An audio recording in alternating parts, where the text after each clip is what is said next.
한국에 대해 관심도 아는 것도 없던 미국의 한 물리학자가 한국 연구진의 핵융합 에너지 신기록에 대한 소식을 듣고 직접 태평양을 건너 한국의 대전으로 달려갑니다.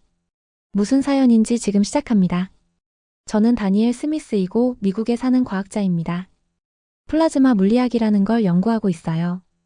플라즈마 물리학은 쉽게 말하면 태양이 에너지를 만드는 방식과 똑같은 방법으로 에너지를 만들어내는 방법을 알아내고자 하는 학문이죠. 좀 더 자세하게 이야기하면 플라즈마는 우리가 잘 아는 고체, 액체, 기체 다음에 네 번째 물질 상태예요. 이 상태에서는 원자들이 전자와 이온으로 분리되어 자유롭게 움직이며 전기와 자기장에 민감하게 반응하죠. 플라즈마는 우주 전체 물질의 99% 이상을 차지하고 별, 태양, 번개, 오로라 등에 존재해요. 전기가 잘 통해서 전류를 흘릴 수 있고 외부 자기장에 따라 형태나 움직임이 바뀔 수 있어요. 우리 연구자들은 이를 이용해 핵융합 에너지, 반도체, 의료기술 등 다양한 분야에 응용하는 것을 시도하고 있어요. 쉽게 말해 플라즈마는 에너지 가득한 기체 같은 상태이죠. 저는 이전에는 한국에 아무 관심도 아는 것도 없었어요. TV 프로그램이나 아이돌 가수로 유명하는 것 정도만 들어서 알고 있었죠. 실제로 한국에 가본 적도 한국 과학자를 만나본 적도 없었어요. 한국이 실제로 어떤 나라인지 찾아본 적도 없었어요. 어느 화요일 아침 사무실에서 커피를 마시고 있을 때 전화가 울렸어요. 제 친구 엠마 로렌스였어요. 엠마는 ITER에서 일해요. ITER은 프랑스에 있는 핵융합 연구소예요. 오염도 없고 원료도 바닷물에서 쉽게 얻을 수 있는 핵융합 에너지에 대해 연구하는 곳으로 유럽, 미국, 일본, 중국 등 35개 나라가 힘을 모아 미래의 청정 에너지 개발을 위해 일하고 있어요. 다니엘, 엠마의 목소리가 흥분으로 거의 튕겨나올 것 같았어요. 지금 들은 얘기 절대 믿지 못할 거야. 무슨 일이야? 커피를 한 모금 더 마시면서 물어봤어요. 한국 과학자들이 방금 세계 기록을 깼어요. 커피를 거의 뱉을 뻔했어요. 뭐라고? 무슨 기록? 인공 태양 에너지를 만들어서 30초 동안이나 유지했어. 전 세계에서 누구도 이렇게 오래 한 적이 없다니까. 제 머리가 엠마가 방금 말한 걸 이해하려고 노력하고 있었어요. 인공 태양 에너지를 만든다는 것은 1억 도의 온도를 만들어낸다는 뜻이에요. 진짜 태양의 중심보다 6배나 더 뜨거운 온도예요. 별을 손으로 잡으려는 것 같은 거예요. 그 누구도 성공한 적 없는 시도였지요. 그럴 리가. 목소리가 점점 커졌어요. 엠마 확실한 거야? 한국 과학자라고? 다니엘, 내가 직접 실험 과정을 봤다니까. 한국 과학자들이 KSTAR라는 핵융합 반응로를 사용했는데 그게 성공을 이끌었다고. 어지러웠어요. 제 온 세상이 갑자기 돌고 있는 것 같았어요. 제가 알고 있다고 생각했던 모든 것이 전화 한 통으로 흔들리고 있었어요. 하지만 어떻게? 더듬거렸어요. 엠마가 잠시 조용했어요. 말 그대로야. 한국 과학자들이 인공 태양 에너지 유지 시간 기록을 갱신했다고. 진짜라니까. 그날 밤 잠을 잘 수 없었어요. 침대에서 계속 뒤척이면서 엠마가 한 말을 생각했어요. 새벽 3시쯤 일어나서 컴퓨터로 갔어요. 한국의 과학 프로그램에 대한 정보를 찾아보기 시작했어요. 제가 발견한 건 정말 충격적이었어요. 한국은 20년 넘게 핵융합 에너지를 연구해왔고 수십억 달러를 투자했다고 나와 있었어요. 그리고 과학적 성과도 훌륭했지요. 어두운 사무실에서 컴퓨터 화면을 바라보며 앉아 있으면서 점점 작아지는 기분이었어요. 저는 그렇게 자신만만했고 확신에 차 있었어요. 하지만 완전히 무지했던 거예요. 그리고 한국에 가고 싶은 생각이 들었어요. 전혀 관심 없던 아시아의 작은 나라예요. 아내에게 말했을 때 아내는 휘둥그레한 표정을 지었지만 저의 결심을 꺾을 수는 없었지요. 열흘 후 저는 태평양 상공 높은 곳을 나는 비행기에 앉아 있었어요. 속이 뒤집어지는 것 같았는데 기내식 때문이 아니었어요. 긴장됐어요. 정말 많이요. 창밖으로 끝없이 펼쳐진 파란 바다를 계속 바라봤어요. 몇 시간 후면 한국에 도착할 거예요. 거기서 뭘 발견하게 될까요? 엠마가 말한 놀라운 과학적 성취를 발견할 수 있을까요? 팔걸이를 꽉 잡은 손에 땀이 났어요. 잡지를 읽으려고 했지만 집중할 수 없었어요. 제가 한국에 대해 웃었던 모든 순간들이 계속 떠올랐어요. 제가 완전히 틀렸다면 어떡하죠? 모든 동료들 앞에서 바보가 된 거라며? 영원 같은 시간이 지나고 기장의 목소리가 스피커를 통해 들려왔어요. 승객 여러분, 대한민국 서울로 하강을 시작하겠습니다. 심장이 쿵쾅거리기 시작했어요. 이제 정말이에요. 돌아갈 수 없어요.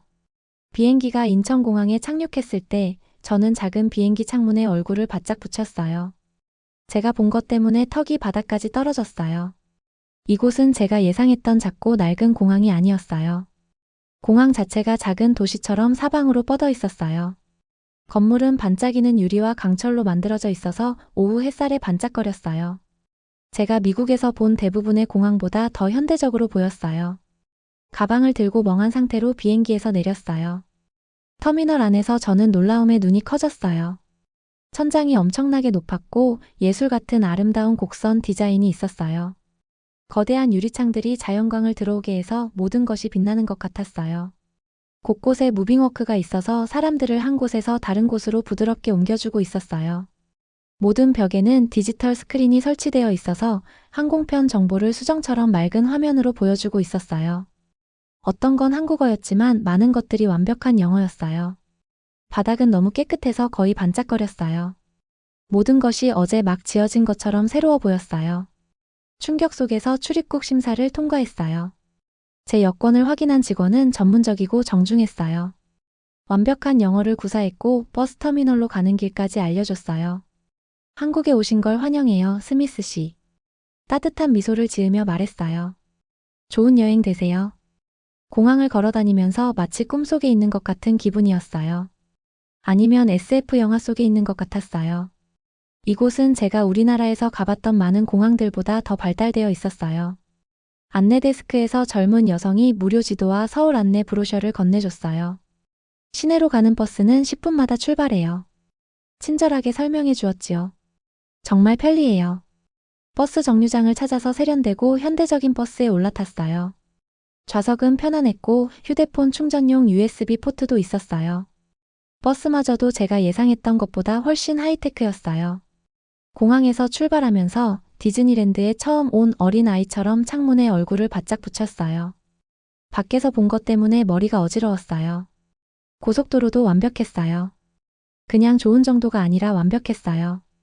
포장도로는 유리처럼 매끄러웠고 차선 표시도 명확했고 현대적인 가로등도 있었어요. 구멍이나 균열이 하나도 없었어요. 미국에서는 고속도로에 울퉁불퉁한 곳이나 거친 부분이 곳곳에 있어요. 이건 로봇이 만든 것 같았어요. 하지만 그것도 가장 충격적인 부분이 아니었어요.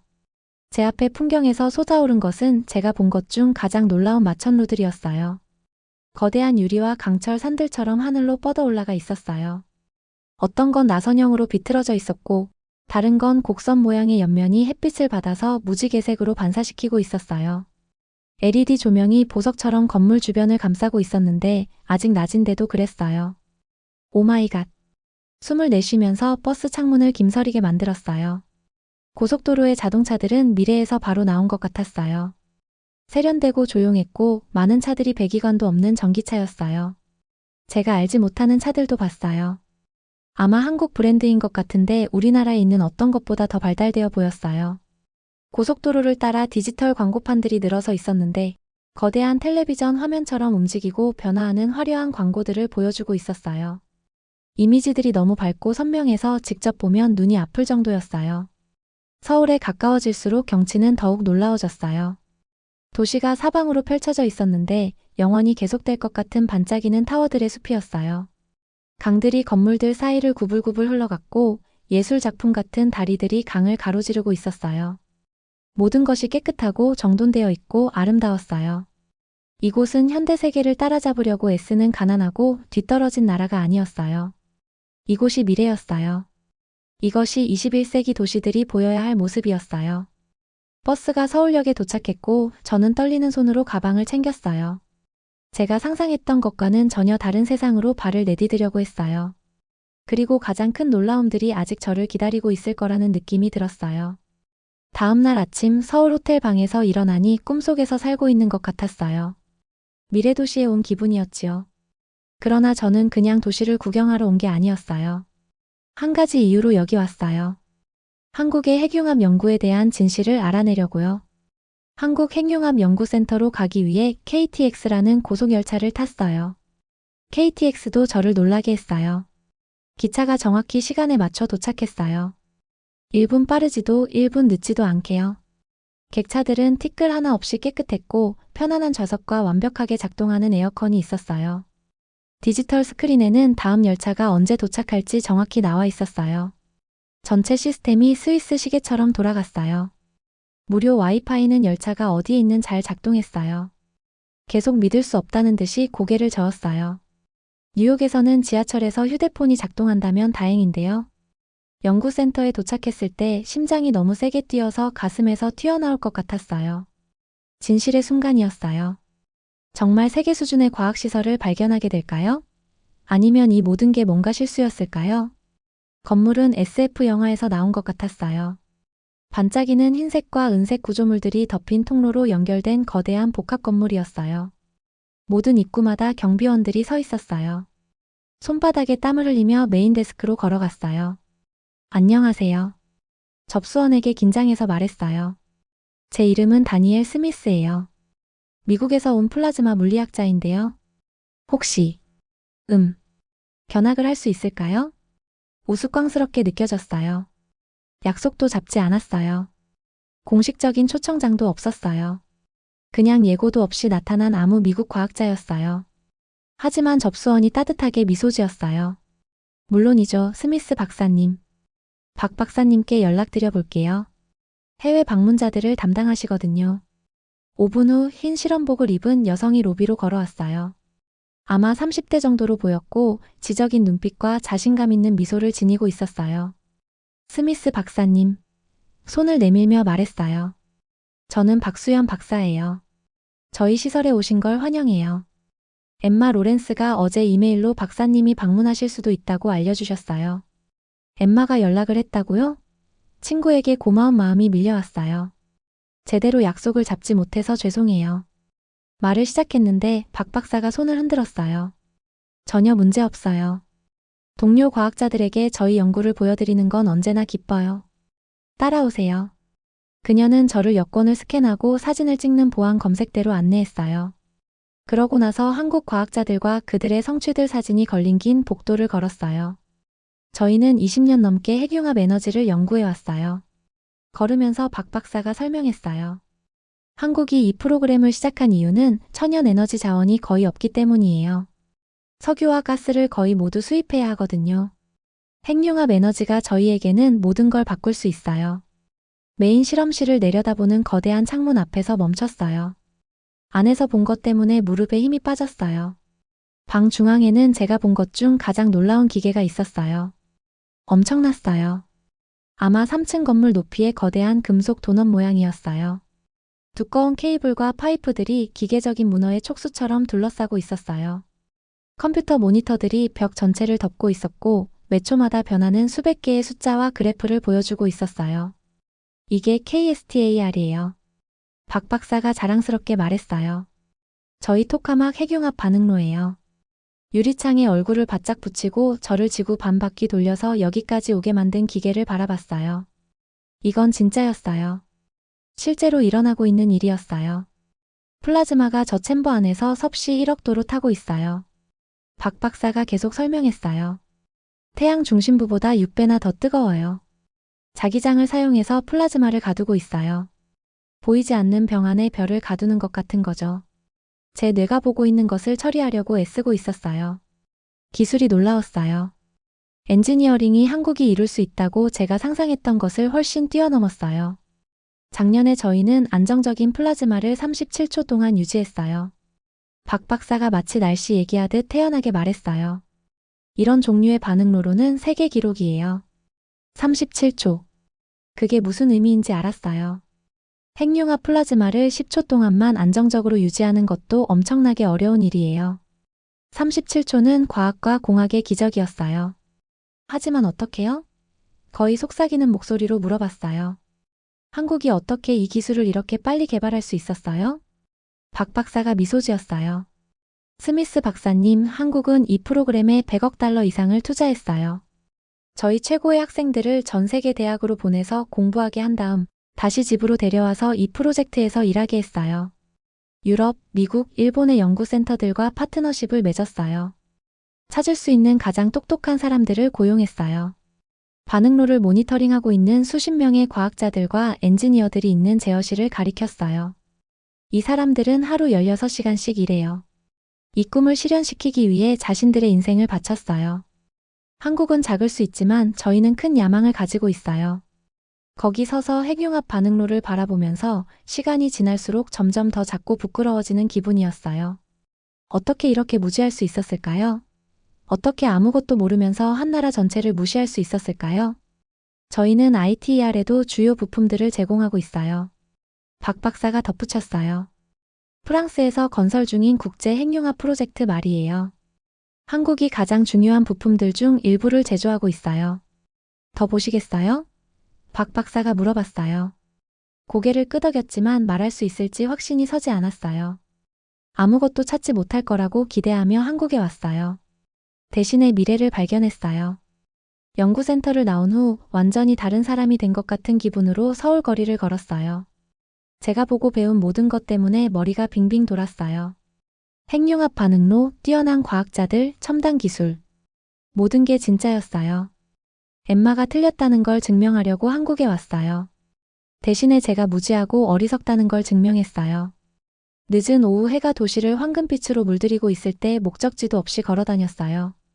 생각할 시간이 필요했어요. 제게 일어난 일을 받아들일 시간이요. 모든 길모퉁이마다 한국에 대한 제 기존 믿음에 도전하는 새로운 것들을 보여줬어요. 사람들이 휴대폰을 스캐너에 갖다 대기만 하면서 커피값을 내는 걸 봤어요. 현금도 신용카드도 없이 그냥 빠른 삐소리 하나면 끝이었어요. 나이든 분들이 스마트폰을 쉽게 사용하면서 버스를 기다리는 동안 손주들과 화상통화를 하는 것도 봤어요. 분비는 교차로에서 놀라운 걸 발견했어요. 횡단보도 신호등이 단순히 빨간불과 초록불이 아니었어요. 신호가 바뀌기까지 정확히 몇 초가 남았는지 보여주는 디지털 디스플레이였어요. 심지어 신호등도 집에 있는 것들보다 더 똑똑했어요. 사람들을 피해 큰 백화점으로 들어갔어요. 안에서 저를 멈춰 서서 바라보게 만드는 걸 발견했어요. 많은 계산대에 계산원이 없었어요. 고객들이 직접 물건을 스캔하고 가방에 넣고 휴대폰으로 결제했어요. 전체 과정이 자동화되어 있고 빠르고 효율적이었어요. 실례합니다. 도움이 필요하세요? 매장 직원이 완벽한 영어로 물어봤어요. 그냥 둘러보고 있어요. 여전히 놀라면서 말했어요. 이 모든 게 신기하네요. 그녀가 자랑스럽게 미소 지었어요. 한국은 새로운 기술을 시도하는 걸 좋아해요. 모든 사람의 삶을 더 쉽게 만든다고 생각하거든요. 저녁이 다가오면서 한강을 따라 걷고 있는 제 자신을 발견했어요. 지는 해가 물에 반사되어 액체 황금처럼 보였어요. 가족들이 잔디에서 피크닉을 하고 있었고, 커플들이 로맨틱한 산책을 하고 있었고, 아이들이 안전하고 잘 관리된 공원에서 놀고 있었어요. 하지만 정말로 제 숨을 먹게 만든 건 해가 완전히 지고 서울이 빛의 도시로 변했을 때였어요. LED 조명이 모든 다리에 윤곽을 그리면서 물 위에서 춤추는 무지개 패턴을 만들었어요. 마천루들이 거대한 크리스마스 트리처럼 빛났고 창문들이 어두운 하늘에 반짝거렸어요. 건물 옆면의 디지털 아트 디스플레이는 마법 같은 움직이는 그림들을 보여줬어요. 나이든 남성이 제 옆 벤치에 앉았어요. 아마 70대 정도로 보였는데 친절한 눈빛과 온화한 미소를 지니고 있었어요. 아름다운 밤이네요. 영어로 말했어요. 네, 그래요. 대답했어요. 이 도시는 정말 놀라워요. 고개를 끄덕였어요. 저는 서울에서 50년을 살아왔어요. 흙길이 있는 가난한 도시에서 오늘 보시는 모습으로 성장하는 걸 지켜봤어요. 어떻게 이렇게 빨리 변할 수 있었어요?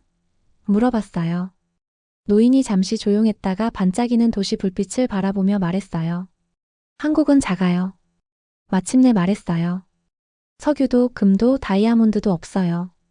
저희가 가진 건 사람과 의지뿐이에요. 그래서 다른 모든 사람들보다 더 빨리 뛰기로 결정했어요. 더 열심히 일하고 더 오래 공부하고 더 크게 꿈꿔요. 그의 말이 번개처럼 저를 강타했어요. 다른 모든 사람들보다 더 빨리 뛰기로 결정했다. 바로 한국이 핵융합 에너지로 한 일이었어요. 다른 나라들이 이끌어주기를 기다리지 않았어요. 스스로 이끌기로 결정했어요. 밤늦게까지 강가에 머물면서 일어난 모든 일에 대해 생각했어요. 마침내 택시를 타고 호텔로 돌아갈 때 운전기사는 40대의 친근한 여성이었어요. 한국 처음이세요? 물어봤어요. 네, 저의 기대보다 훨씬 좋네요. 그녀는 작게 웃었어요. 많은 사람들이 그래요. 한국이 아직도 가난하고 뒤떨어져 있다고 생각하죠. 하지만 저희는 그걸 바꾸기 위해서 정말 열심히 일했어요. 세상에 저희가 뭘 할 수 있는지 보여주고 싶거든요. 그날 밤 호텔 방에서 작은 책상에 앉아서 노트북을 열었어요. 집에 있는 동료들과 공유할 보고서를 쓰기 시작했어요. 저는 작고 어려움을 겪고 있으며 진짜 과학적 성취가 없는 나라를 찾을 거라고 기대하며 한국에 왔습니다. 대신에 여러 중요한 연구 분야에서 미국보다 앞서 나간 나라를 발견했습니다. 한국의 핵융합 에너지 프로그램은 단순히 발달한 것이 아니라 세계를 이끌고 있습니다. 제가 만난 모든 한국 과학자들, 본 놀라운 기술들, 사람들이 보여준 모든 친절함에 대해 생각하며 잠시 멈췄어요. 한국은 제 경력에서 가장 중요한 교훈을 가르쳐줬습니다. 계속 타이핑했어요. 추측에 근거해서 다른 과학자들의 성과를 판단하면 안 된다는 것을요. 보고서를 마쳤을 때 저 자신에게 약속했어요.